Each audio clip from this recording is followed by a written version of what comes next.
Assalamualaikum warahmatullahi wabarakatuh. Selamat pagi semua. Waalaikumsalam warahmatullahi wabarakatuh. Selamat pagi, Bu.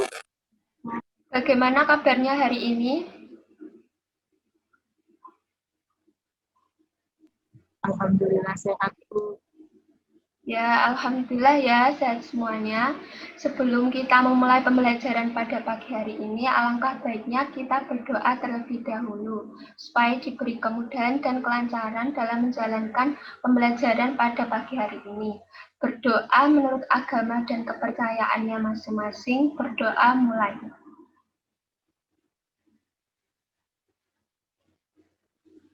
Berdoa selesai. Sebelumnya akan saya presentasi terlebih dahulu ya. Yang pertama, Indah.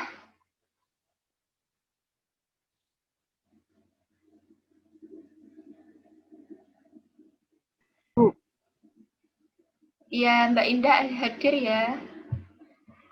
Yang Ya, kedua, hadir, Bu. Mbak Nurmonika Sari. Hadir, Bu. Ya. Yang ketiga, Mbak Intan Dwi Aryani. Ya, Mbak Intan tadi sudah chat ke Ibu ya. Dia lagi ada halangan acara keluarga. Untuk yang selanjutnya, Toifur Ridwan. Oh, untuk Mas Toifur Ridwan, mungkin nanti menyusul ya. Kemudian Mas Eko Bayu Sulistyo. Hadir, Bu. Ya, hadir. Untuk sebelum kita memulai memasuki materi pada pagi hari ini, Ibu ingin mengucapkan minal aizin wal faizin, mohon maaf lahir dan batin ya semuanya. Alhamdulillah kita sudah melewati 1 bulan berpuasa dan berakhir pada Idul Fitri kemarin. Semoga dengan adanya puasa dan Idul Fitri yang telah kita lalui bersama dapat menjadikan kita menjadi insan yang lebih baik lagi. Oh iya, untuk masih ingatkah akan peraturan dalam pembelajaran kita pada matkul sistem proteksi? Misal kalau belum ingat, Ibu akan ingatkan lagi. Yang pertama, siswa harus memasuki ruang Zoom maksimal 5 menit sebelum pelajaran dimulai. Yang kedua, jika ada kendala sakit atau agenda yang penting, kalian dapat menghubungi Ibu maksimal 1 jam sebelum pelajaran dimulai, beserta mengirimkan bukti autentik terkait alasan kalian akan terlambat atau akan tidak mengikuti pertemuan dalam Zoom. Kemudian lanjut untuk pertemuan sebelumnya, Ibu sudah memberikan tugas kelompok kepada kalian tentang mengamati sistem proteksi di gardu induk via internet, dan yang kedua mengamati sistem proteksi listrik di rumah kalian masing-masing. Dan itu tugas kelompok kemarin sudah saya koreksi ya anak-anak. Untuk hasilnya kalian keren semuanya, hasilnya memuaskan. Selamat buat kalian. Dan pada pertemuan ini Ibu akan menerangkan secara lebih rinci tentang sistem proteksi. Jadi jika ada pertanyaan silahkan disampaikan saat Ibu menjelaskan presentasi nanti ya.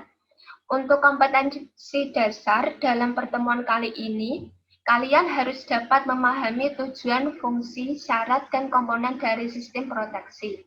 Dan untuk kompetensi umumnya, tentunya dengan adanya pembelajaran sistem proteksi ini, kalian dapat semakin bertambah ketakwaan kalian kepada Tuhan Yang Maha Esa, kemudian mempunyai sifat yang baik terhadap sesama, lingkungan sekitar, dan saling menghargai keragaman karakteristik dan budaya bangsa. Dan untuk penilaian yang akan Ibu ambil dalam pembelajaran kali ini, Ibu akan menilai dari 3 pencapaian, yaitu yang pertama pencapaian dalam segi sikap, yang kedua pencapaian dari segi kognitif, dan yang ketiga adalah keaktifan kalian saat pembelajaran sedang berlangsung. Untuk poin atau dari ketiga pencapaian tersebut, itu Ibu rahasiakan supaya kalian dapat maksimal dalam setiap penilaian sikap kognitif, baik keaktifan saat pembelajaran sedang berlangsung. Kemudian selanjutnya Ibu akan share screen ya anak-anak untuk materi yang akan kita bahas kali ini.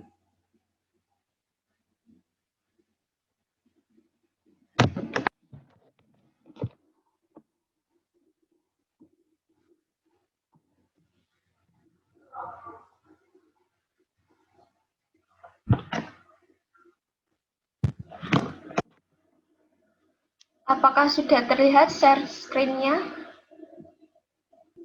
Masih proses, Bu. Oh, Ya. oh ya. Ya. Ibu mulai ya.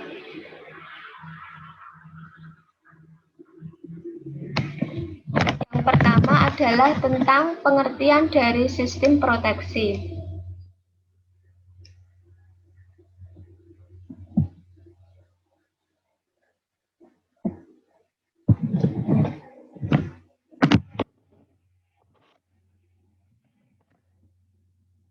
Ya, dari pengertian dari sistem proteksi itu sendiri yaitu proteksi yang dipasang pada peralatan listrik yang akan dipasang pada transmisi listrik sehingga dapat menyalurkan tenaga listrik dari tempat pembangkit tenaga hingga saluran distribusi listrik dan dapat disalurkan kepada konsumen dengan aman. Kemudian slide selanjutnya adalah tujuan dari sistem proteksi, yaitu salah satunya mengurangi kerusakan peralatan yang terganggu maupun peralatan yang dilewati oleh arus gangguan. Ini Ibu hanya menyebutkan salah satu tujuannya, apakah ada yang mau menambahkan terkait tujuan sistem proteksi itu sendiri? Izin menambahkan, Bu. Ya, silahkan Mbak Indah. Selain tujuan itu adalah juga tujuannya yaitu untuk mengisolir bagian sistem yang terganggu sekecil mungkin dan secepat mungkin juga mencegah meluasnya gangguan. Ya, baik sekali Mbak Indah. Untuk selanjutnya, fungsi utama dari sistem proteksi, yaitu mendeteksi adanya gangguan atau keadaan abnormal lainnya, sehingga bagian sistem yang diamankannya dapat aman terkendali. Untuk fungsi yang lainnya, apakah ada yang menambahkan? Izin menambahkan, Bu. Ya, silahkan Mbak Monik. Ya, fungsi lainnya itu untuk melepaskan bagian sistem yang terganggu. Nah, sehingga bagian sistem lainnya yang tidak mengalami gangguan dapat terus beroperasi. Ya, benar sekali Mbak Monik. Untuk selanjutnya, Ibu akan menjelaskan syarat-syarat dari sistem proteksi itu sendiri. Jadi ada 5 syarat ya anak-anak, yaitu sensitif, cepat, selektif, handal, dan yang terakhir ekonomis. Untuk penjelasan dari sensitif dan juga cepat, apakah ada yang tahu? Izin menjawab, Bu. Ya, silahkan Mbak Indah. Untuk sensitif, artinya peralatan proteksi atau relay harus cukup. Sedangkan untuk cepat, artinya peralatan proteksi atau pengaman harus mampu memisahkan sistem yang mengalami gangguan secepat mungkin. Ya, benar sekali Mbak Indah jawabannya. Sekarang Ibu akan melanjutkan dari penjelasan untuk syarat yang selektif. Yaitu syarat dari selektif adalah peralatan proteksi dapat membedakan apakah gangguan terletak di kawasan pengaman utamanya atau relay harus bekerja secara cepat atau terletak pada subsistem berikutnya, di mana relay harus bekerja dengan waktu tunda atau tidak bekerja sama sekali. Kemudian untuk syarat handal artinya adalah dapat mendeteksi dan melepaskan bagian yang terganggu. Jadi tidak boleh gagal bekerja. Untuk yang terakhir adalah syarat ekonomis yang artinya dengan biaya yang sekecil-kecilnya diharapkan relay proteksi mempunyai kemampuan pengamanan yang sebesar-besarnya. Jadi kayak nilai kalau kita membeli barang ya anak-anak, kita pengennya barang yang bagus, tetapi kualitasnya juga bagus, seperti itu. Untuk yang selanjutnya, Ibu akan menjelaskan beberapa komponen dari sistem proteksi. Ini ada 4 gambar dari komponen dari sistem proteksi. Apakah ada yang tahu nama dari keempat gambar yang telah Ibu presentasikan ini? Izin menjawab, Bu. Ya, silahkan. Ya, untuk yang dua itu ada MCP dan relay, Bu. Tapi untuk yang dua gambar lainnya saya belum tahu, Bu.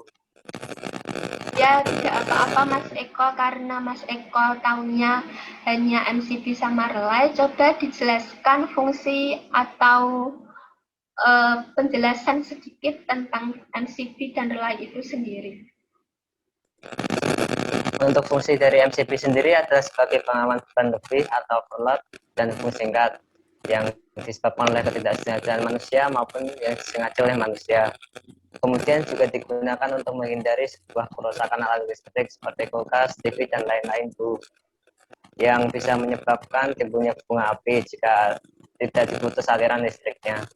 Kemudian untuk yang fungsi relay itu mengendalikan sirkuit tegangan tinggi dengan menggunakan bantuan signal tegangan rendah. Kemudian menjalankan logic function, kemudian memberikan time delay function atau fungsi penundaan waktu. Kemudian juga bisa digunakan untuk melindungi motor ataupun komponen lainnya dari kelebihan tegangan ataupun over voltage. Ya, benar sekali Mas Eko atas penjelasannya.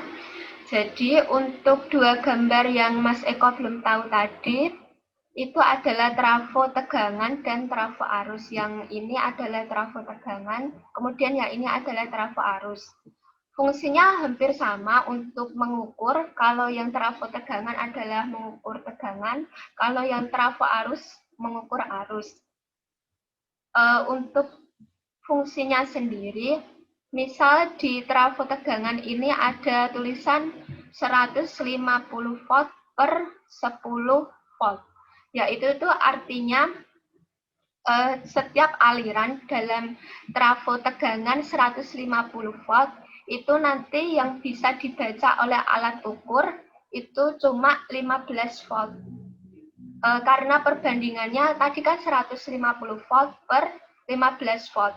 Berarti itu perbandingannya 1:10, seperti itu. Kemudian untuk yang trafo arus juga seperti itu. Misal ada trafo arus 100 ampere per 10 ampere. Berarti setiap ada trafo arus yang melewati arusnya sebesar 100 ampere, nanti di alat ukur terhitungnya 10 ampere. Seperti itu. Oh ya, sampai di sini ada yang ditanyakan anak-anak? Saya, Bu, izin bertanya. Ya, silahkan Mbak Moni. Untuk perbedaan mendasar antara trafo arus dan trafo tegangan itu sendiri, apa nggih, Bu? Oh iya, bagus sekali pertanyaannya Mbak Monik. Untuk perbedaan antara trafo arus dan trafo tegangan sendiri, dari segi gambar ya, ini gambarnya trafo tegangan dan ini trafo arus. Untuk ini trafo tegangan itu gambarnya di gardu induk. Dan biasanya kalau trafo tegangan itu dipasang secara paralel di gardu induk. Sedangkan untuk trafo arus itu dipasang secara seri. Kemudian perbedaan yang lainnya untuk transmisi daya 3 fasa, pada trafo tegangan itu cukup memerlukan satu trafo tegangan saja.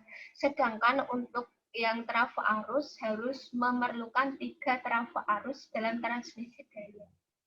Kemudian untuk trafo potensial itu menurunkan tegangan dengan kenaikan arus di sekunder, sedangkan trafo arus menurunkan arus dengan kenaikan tegangan.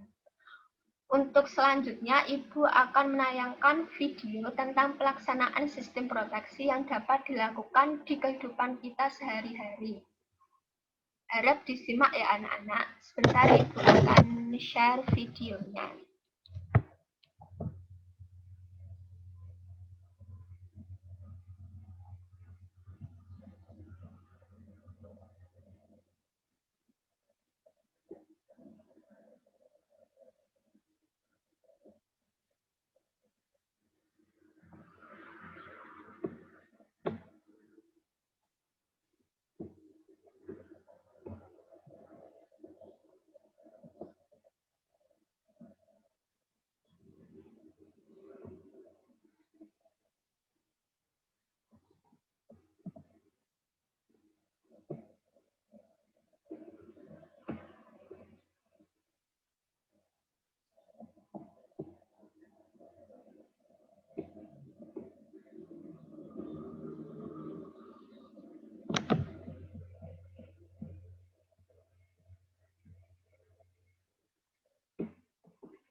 Apa sudah terlihat videonya?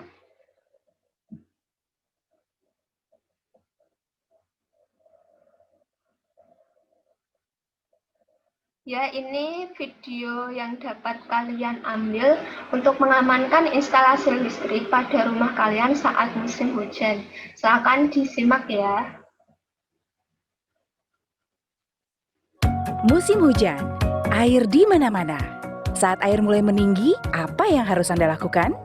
Amankan listrik saat musim hujan. Tahukah Anda kalau air adalah penghantar listrik yang baik? Apabila terjadi banjir dan aliran listrik masih menyala, maka aliran listrik dapat dihantarkan melalui air yang kian meninggi, sehingga bisa berakibat fatal. Inilah mengapa PLN bersama dengan masyarakat harus tanggap mematikan listrik saat banjir. Nah, ada beberapa kondisi yang mengharuskan aliran listrik dipadamkan oleh PLN sementara waktu agar tidak membahayakan lingkungan sekitar. 1. Apabila rumah pelanggan terendam banjir, maka PLN akan langsung mematikan listrik di pemukiman tersebut untuk keselamatan bersama. Apabila aliran listriknya masih menyala, diharapkan partisipasi masyarakat di area pemukiman tersebut untuk sesegera mungkin melaporkannya melalui kontak center PLN 123. 2. Apabila gardu distribusi terendam air, namun wilayah sekitarnya tidak banjir, maka PLN juga akan segera mematikan listrik di gardu tersebut. Hal ini tentunya menyebabkan pasokan listrik di beberapa lokasi terpaksa terhenti sementara waktu. Proses mematikan listrik pada gardu tidak semudah mematikan listrik di rumah. Gardu distribusi dimatikan dengan proses bertahap, melalui pemutaran beberapa knop dan tombol. Proses ini cukup memakan waktu dan tidak mudah. Apa yang perlu kita lakukan untuk mengantisipasi bahaya listrik saat banjir? 1. Matikan instalasi listrik di dalam rumah.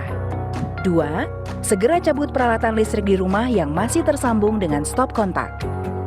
3. Naikkan alat elektronik ke tempat yang lebih tinggi agar tidak terendam banjir. 4. Apabila aliran listrik di lokasi yang terkena banjir belum padam, segera hubungi kontak center PLN 123. 5. Mengungsi ke daerah aman sedini mungkin. Jika air terus meninggi, hubungi instansi yang terkait dengan penanggulangan bencana banjir. Nah, setelah banjir surut, PLN memerlukan waktu untuk melakukan pembersihan dan penormalan gardu distribusi pasca banjir. Di sisi pelanggan, dimohon untuk memastikan semua peralatan elektronik maupun instalasi dalam keadaan kering.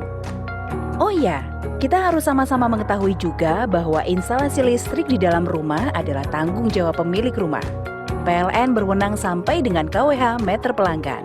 Setelah semua instalasi di sisi pelanggan dan instalasi PLN sudah dipastikan kering, maka proses penormalan listrik dapat segera dilakukan setelah penandatanganan berita acara yang disaksikan Ketua RT RW atau tokoh masyarakat setempat. Nah, yuk sama-sama kita amankan listrik saat musim hujan.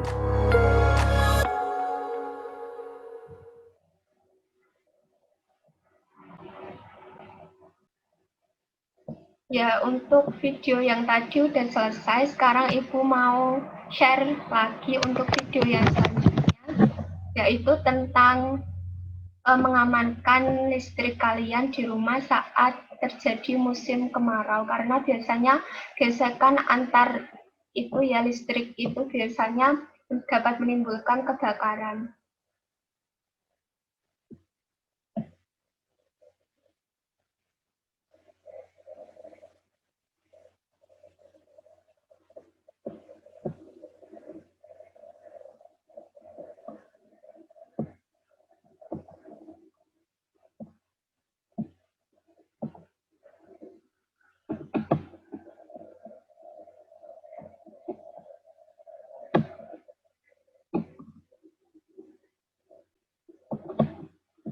Ya, ini bisa disimak ya.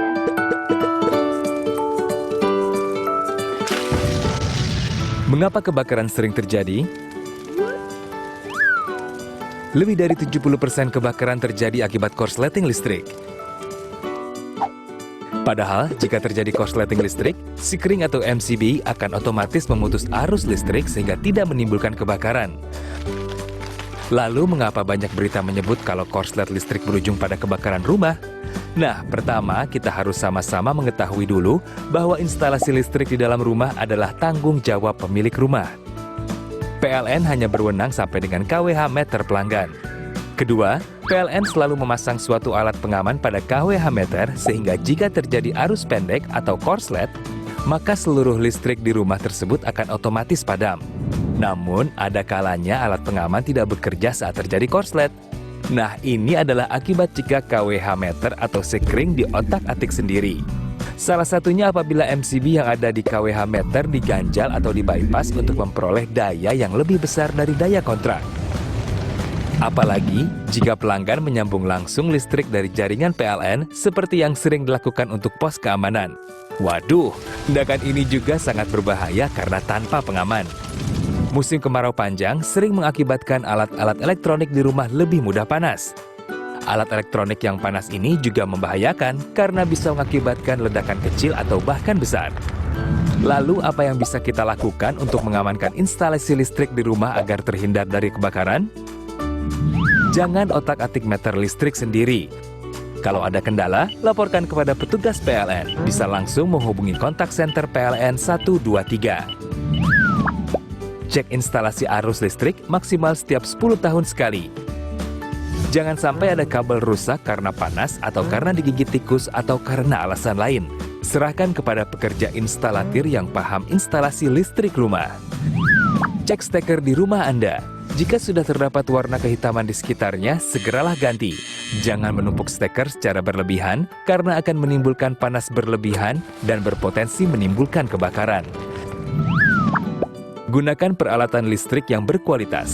Jangan terkecoh harga yang murah padahal kualitasnya rendah. Jangan dekatkan peralatan listrik dengan benda-benda mudah terbakar seperti gas, gorden, atau kertas. Jangan biarkan kontak peralatan seperti TV, setrika, atau charger handphone menetap pada stop kontak pada waktu lama, dan hindari menggunakan tusuk kontak terlalu longgar. Apabila kebakaran baru saja terjadi, jangan panik. Segera hubungi pemadam kebakaran dan kontak center PLN 123 untuk memadamkan listrik di area sekitar rumah yang terbakar. Usahakan Anda memiliki alat pemadam api ringan di rumah dan pastikan isi dari alat tersebut diganti setahun sekali. Segera putus aliran listrik di rumah dengan mematikannya langsung dari sekring panel pusat di rumah. Jika api telah menjalar atau sedikit membesar, gunakan alat pemadam api. Jangan gunakan air atau alat lain jika listrik belum mati. Jika api sangat besar, selamatkan diri Anda dan tunggu pemadam kebakaran. Nah, jika setelah listrik di rumah aman, maka kita akan terhindar dari bahaya kebakaran. Yuk, peduli instalasi listrik di rumah kita.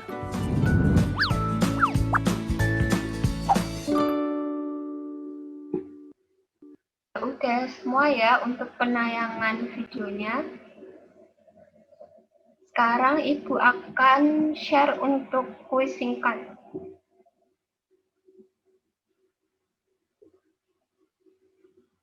Ini hanya ada 3 kuis, jadi tapi karena ada 2 orang yang enggak bisa join untuk Zoom kali ini, jadi pas ya untuk 3 orangnya. Masing-masing dapat 1 kuis. Ya.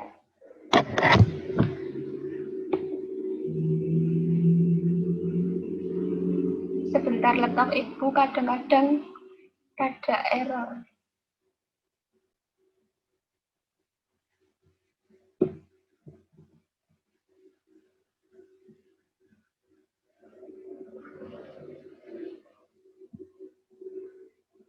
Ya, sudah terlihat ya soalnya.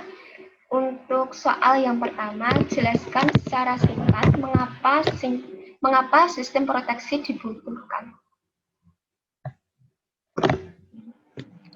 Saya, Bu. Ya, silahkan Mbak. Ya, sistem proteksi dibutuhkan untuk mengurangi kerusakan peralatan yang terganggu maupun peralatan yang dilewati oleh arus gangguan dan untuk mendeteksi adanya gangguan atau keadaan abnormal lainnya pada bagian sistem yang diamankan. Ya, benar sekali Mbak Monik. Untuk selanjutnya, jelaskan apa yang dimaksud sensitif pada suatu sistem proteksi.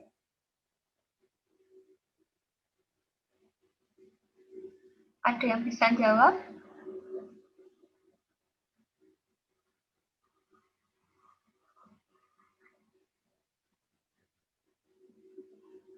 Mungkin pada Izin menjawab, Bu. Oh iya, silakan Mas Eko. Untuk sensitif itu artinya peralatan proteksi ataupun relay harus cukup peka dan kemudian mampu mendeteksi gangguan di kawasan pengamanannya. Ya, benar sekali Mas Eko. Untuk pertanyaan yang selanjutnya, sebutkan salah satu komponen sistem proteksi beserta fungsinya. Izin menjawab lagi ya, Bu. Oh iya, silahkan nggak apa-apa Mas Eko. Salah satunya ada trafo arus. Ya, fungsi trafo arus ini adalah membantu agar alat ukur seperti ampermeter, cosmimeter, wattmeter, dan lain-lain itu bisa digunakan untuk mengukur arus yang jauh lebih besar dari kapasitas aslinya. Ya, benar sekali ya anak-anak. Ya, benar sekali ya anak-anak.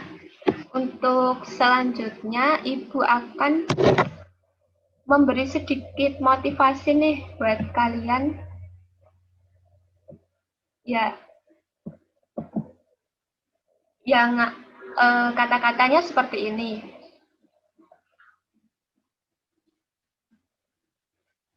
Temukan fadilahmu dan bermanfaatlah kepada sesama atau orang lain.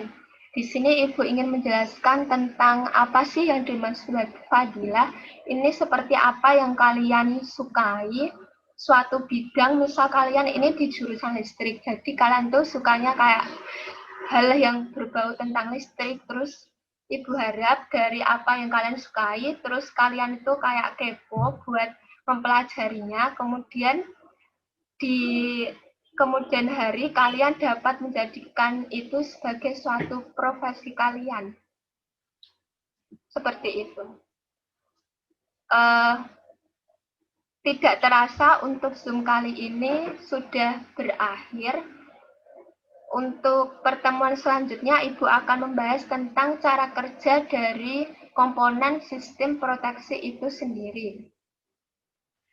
Dan nanti ada tugas kelompok buat kalian, dan Ibu harapkan dikerjakan dengan baik. Untuk soalnya, Ibu akan share di WA group. Sekian ya pembelajaran kali ini. Ibu sangat bangga dengan pemahaman kalian tentang sistem proteksi. Sepertinya sudah bisa semua dan memahami semua ya. Sekian dari Ibu. Kurang lebihnya mohon maaf. Wassalamualaikum warahmatullahi wabarakatuh.